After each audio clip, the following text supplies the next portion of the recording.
सुशांत दोडामणी यांचा स्टॉल देखील आपण समोरच्या बाजूला पाहू शकता आणि त्यांचे देखील आम्ही आभारी आहोत सुशांत कॅटरर्स।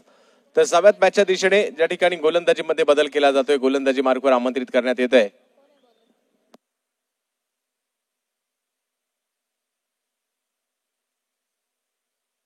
निखिल भोईर। मात्र नक्कीच आपण याला वाडा पॅकर्स संघामध्ये खेळताना देखील पाहतो। वाडा संघाचा हा खेळाडू येतोय, मात्र गोलंदाजी खास भिवंडी वाडा परिसरातून दाखल झाला या ठिकाणी।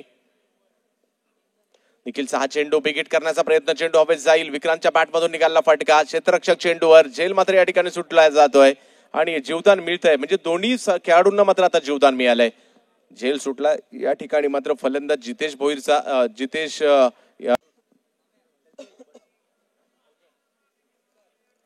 गजेंद्र धुमाळ साहेबांच्या नक्कीच नेतृत्वाखाली या स्पर्धेचं आयोजन पाहतोय। बिग हिट करण्याचा प्रयत्न, आता मात्र क्षेत्ररक्षक चेंडूवर येत आहेत। पहिला प्रयत्न, दुसरा प्रयत्न आणि तिसऱ्या प्रयत्नात हा झेल पकडला गेला। पुन्हा एकदा क्षेत्ररक्षकाकडून थोडासा चेंडू बाजूला गेला होता, परंतु आता मात्र त्याचं रूपांतर झेलात झालं आणि निखिलला यश मिळतंय विकेटचं पतन।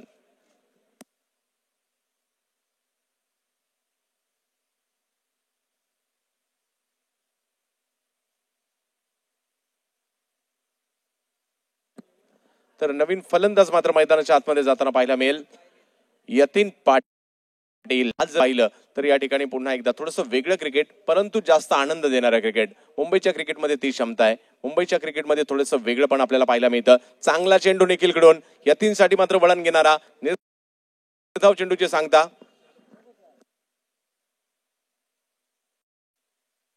मध्ये कमबॅक केले गोलंदाजी करणाऱ्या नायगाव पॅकर्स या संघाने। आणि धावसंख्या जर पाहिली तर 15 धावांवर 2 षटकांच्या समाप्तीनंतर 2 गडी माघारी परतल्यानंतर अर्नी विक्ट्री हा संघ धावसंख्या जाऊन पोहोचते ती 15 धावांवर। मुंबईला खूप मोठी परंपरा आहे। याच बरोबर दुसऱ्या षटकात 5 धावा या गोलंदाजाने दिल्या, तिसऱ्या षटकात समीरच्या षटकार आला परंतु विकेट आल्या आणि चौथ्या षटकात पुन्हा एकदा निखिल ज्यावेळेला गोलंदाजीला आले, काय गोलंदाजी राहिले त्यांच्याकडून, परंतु डोंबिवलीचे फलंदाज देखील तेवढ्याच तोलामोलाचे आहेत। त्यांच्याकडे देखील प्रचंड ताकद आहे, क्षमता आहे। आता मोक्याच्या क्षणी हात खोलावे लागणार आहेत, म्हणजे मोठमोठे फटके त्यांनाही मारावे लागतील। फलंदाजीसाठी नवीन फलंदाज प्रतीक म्हात्रे, तर फलंदाजीसाठी चोळेगावचे फलंदाज येताना पाहायला मिळत आहेत। तर 7व्या मॅचच्या दिशेने ज्या ठिकाणी निखिल अप्रतिम गोलंदाजीचं प्रदर्शन करतो, या ठिकाणी काय गोलंदाजी, खरोखर कौतुकास पात्र गोलंदाजी। आणि गोलंदाजी आवडली असेल तर टाळ्या व्हायला हरकत नाहीये, एवढी सुंदर गोलंदाजी या ठिकाणी। वाड्यावरून हा गोलंदाज आलाय, अक्षरशः भिवंडीच्या बराचसा लांबवरून, परंतु आज मुंबई शहरात येत असताना सुंदर गोलंदाजीचं प्रात्यक्षिक दाखवतोय। युवराज भालेराव, आपलं देखील स्वागत असेल। 2 षटकांची या ठिकाणी गोलंदाजी केली आणि या 2 षटकांमध्ये केवळ 6 धावा दिल्या आणि 1 विकेट देखील या गोलंदाजाने घेतली आहे। म्हणजे खऱ्या अर्थाने खेळपट्टीचा वापर करत असताना मध्ये मोठं नाव। आणि दुसऱ्या बाजूला निखिल हा देखील मात्र वाडा परिसरातील एक नामवंत खेळाडू आहे। पाहूया कशा प्रकारची कामगिरी त्यांच्याकडून केली जाते।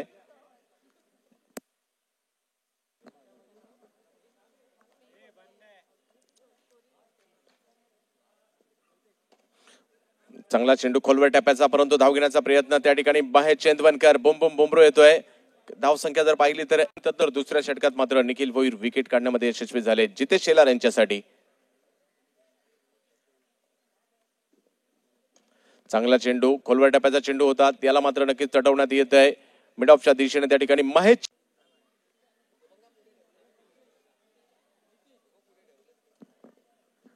चांगला चेंडू, खोलवर टप्प्याचा चेंडू जरूर होता, धाव घेण्याचा प्रयत्न, महेश चेंदवनकर जोपर्यंत येणार चेंडूवर, चेंडू अडवणार तोपर्यंत पाहायला मिळेल सुरेश दुधकर वसारचा हा खेळाडू दाखल होताना पाहायला मिळेल। तर पाहूया कशा प्रकारची कामगिरी त्यांच्याकडून केली जाते।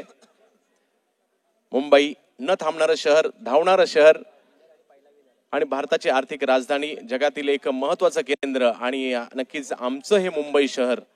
आणि सर्वांचं स्वागत असणारे जे युट्यूबच्या द्वारे क्रिकेटचे चाहते बाहेरून मॅच पाहत असेल, त्यांचं मुंबई शहरातील या आगळ्या वेगळ्या क्रिकेटमध्ये भारतीय जनता पार्टीच्या चषकामध्ये स्वागत असेल। चांगला चेंडू मात्र या ठिकाणी टाकला जातोय, गोलंदाजी मार्कवर दाखल होताना पाहायला मिळत आहेत।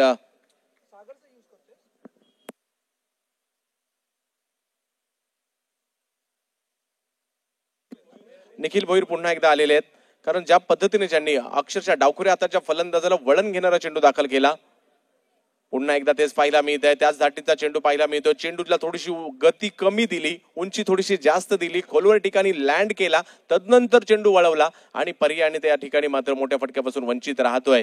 तर वाड्याचा हा फलंदाज देखील गोलंदाज देखील सर्वांच्या नजरा वेधून घेतोय, कारण हा चेंडू वळवतोय, उपयुक्त खेळपट्टीचा पुरेपूर वापर करून घेतोय. ज्या पद्धतीच्या मुंबईच्या खेळपट्ट्या असतात स्पिनर्सला सहाय्य करणाऱ्या, त्या पद्धतीची गोलंदाजी मात्र हा निखिल गोलंदाज या ठिकाणी करताना पाहायला मिळतोय. स्ट्रायकर फलंदाजीसाठी मात्र आपल्याला पाहायला मिळेल अमोल. खोलवर टप्प्याचा चेंडू होता, अनोख्या शैलीत चेंडू टोलावण्याचा प्रयत्न, डायरेक्ट हिट करण्याचा प्रयत्न, परंतु डायरेक्ट हिट होऊ शकला नाही. धावसंख्या 1 ने पुढे जाते आणि धावसंख्या जाऊन पोहोचते 26 धावांवर. नजरा लागल्या सर्वांच्या मुंबईवर, नजरा लागल्या सर्वांच्या नायगाववर, नजरा लागलेल्या आहेत सर्वांच्या या क्रिकेटच्या स्पर्धेवर, भारतीय जनता पार्टी चषकावर. सर्वांचा लाडका टेनिस क्रिकेट जगतातील अद्वितीय खेळाडू सतीश धुळे यांच्या स्मरणार्थ असणाऱ्या या स्पर्धेवर आणखीन एक चांगला चेंडू या ठिकाणी पाहायला मिळाला. वळण घेणारा चेंडू या ठिकाणी जरूर पाहायला मिळाला आणि निखिल का मी वाडा ते नायगाव असा प्रवास करत इथपर्यंत आलोय त्याचा प्रत्यय या ठिकाणी दाखवून देत असताना धावसंख्येचा ग्राफ जो वरती गेला होता त्याला कुठेतरी खाली आणण्याचा प्रयत्न हा गोलंदाज निखिल करतोय.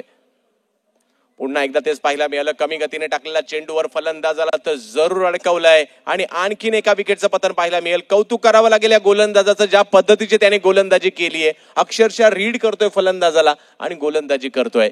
सुंदर गोलंदाजीचं प्रात्यक्षिक.